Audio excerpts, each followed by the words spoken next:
1992ல பிராம் Stoker Dracula அப்படின்னு ஒரு படம் வந்திருக்கு. அந்த படத்துல அவங்களுடைய ஃபர்ஸ்ட் கேமியோ அதுதானா, டிராகுலாவா நடிச்சிருப்பாங்க.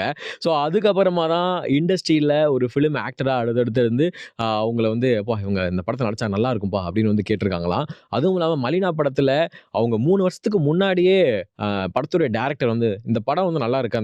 இந்த கதை நல்லா இருக்கா உங்களுக்கு?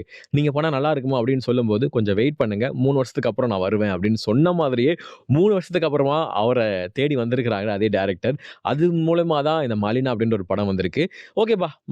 மோனிகா பலுஜி அப்படின்றவங்க அவ்ளோ பெரிய ஆளா அப்படின்னு கேட்டோம்னா, ஆமா. அதாவது 2004ல இத்தாலியில ஒரு முக்கியமான ஒரு பெண் வந்து இருக்கிறாங்க. அதுவும் அவங்க வந்து மாடலா இருக்கிறாங்க.